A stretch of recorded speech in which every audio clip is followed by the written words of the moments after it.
evening, children. Thank you for joining us at this week's edition of Storytime. The tale this week is The Story of Santa Claus.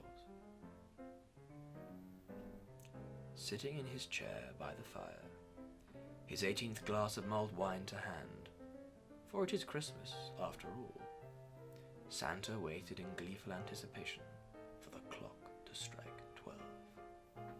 Until then, he was enjoying the radiating warmth of his home and its festive feel. He was especially fond of the stockings made by Mrs. Claus that hung above the fireplace. Oh, how he loved those stockings, red, sparkly, and lacy. Suddenly, the clock struck 12, and Santa, quickly downing his 19th mulled wine, sprang into action. He kissed the soft cheek of Mrs. Claus and said his goodbyes, leaving his happy home so he could deliver presents to all the good boys and good girls of the world. After all, no Christmas would be fulfilled without a visit from Santa Claus.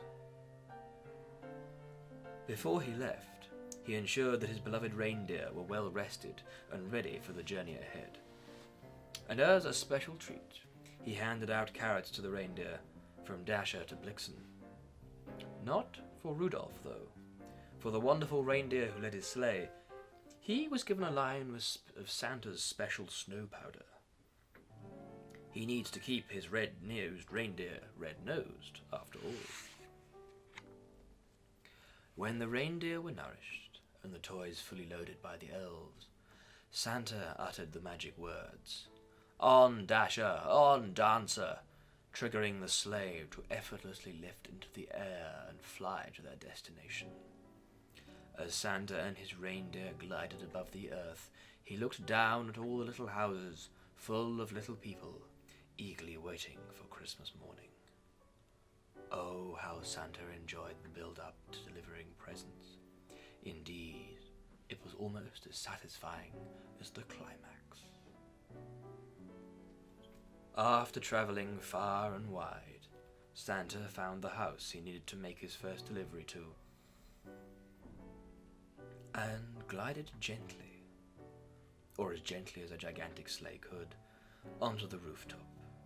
Once there, Santa collected his sack of toys, and softly, as softly as a man who'd eaten twice his weight in mince pies could muster, crossed the rooftop towards the chimney.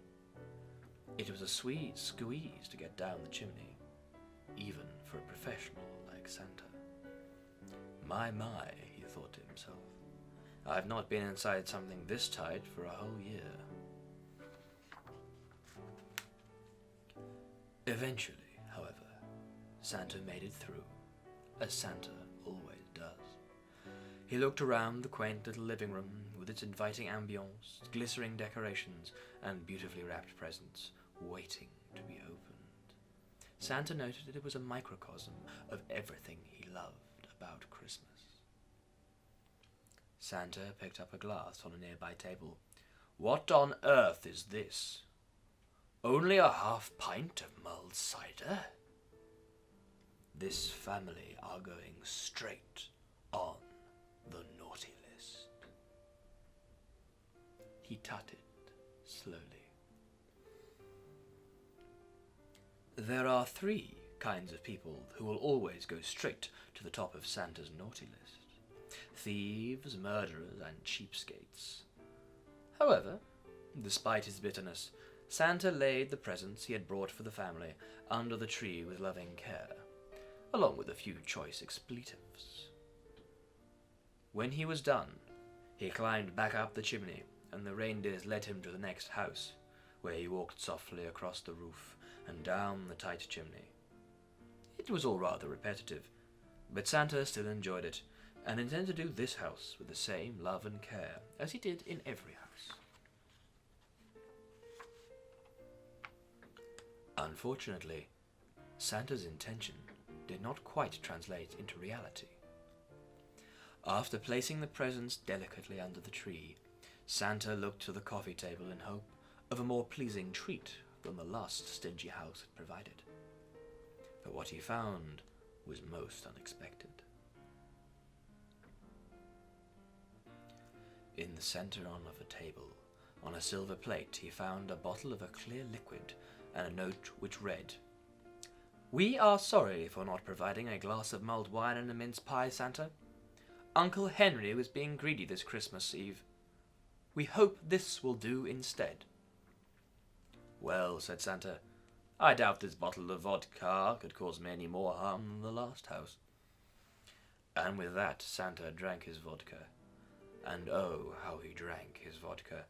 In fact, he drank his vodka until a dizzy spell struck him, and he fell to the floor, where he lay snoring for several hours.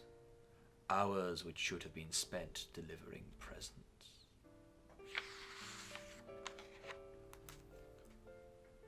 When Santa finally awoke, the sun was just beginning to rise, and there was still over 5 billion houses that he needed to visit. He glanced at the mantelpiece, clock and alarm. "Jingle bells!" he proclaimed groggily. Slowly, and not quite so steadily, he stood up and made his way over to the chimney, knocking the Christmas tree down as he did so. When he eventually made it back onto the roof, Donna flashed him a steely look, clearly saying, "Where have you been, man?" But Santa was not in the mood for insolence.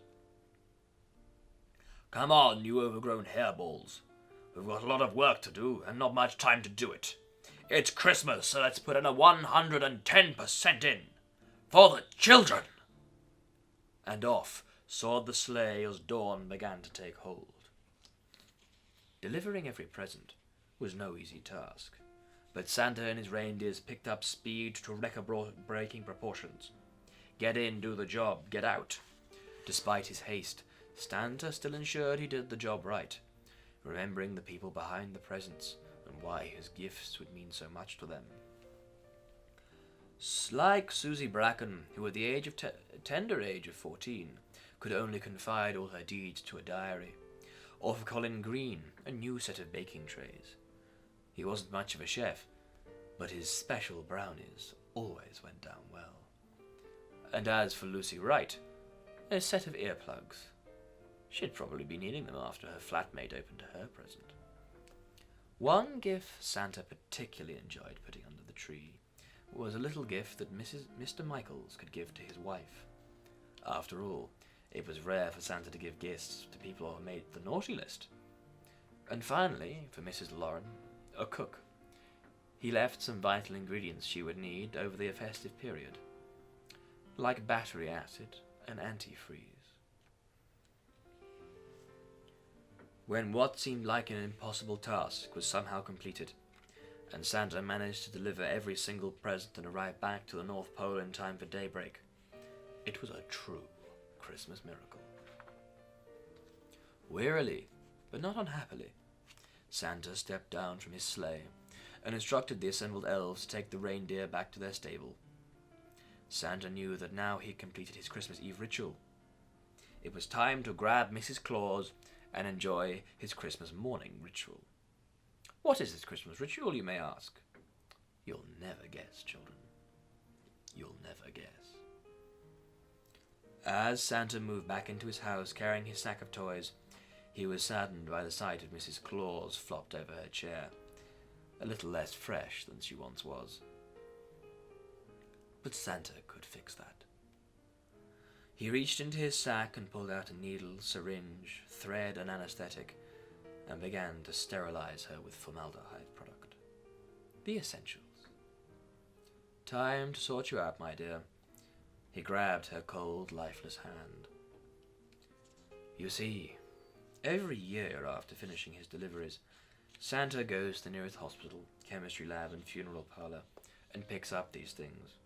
Naturally, he gives something back in return. He takes 5 vital organs to the hospital, courtesy of the elves, to keep Mrs. Claus with him. You see, the magic used to make Santa immortal did not work on Mrs. Claus, and so each year Santa must work hard to embalm his beloved wife. "There you go, dear," said Santa after stitching her up. "Oh, I do love you so. Let me show you how much I love you." And thus Santa, with Mrs. Claus in his arms, left for a private place to enjoy his midday Christmas ritual. The end. Good night, children.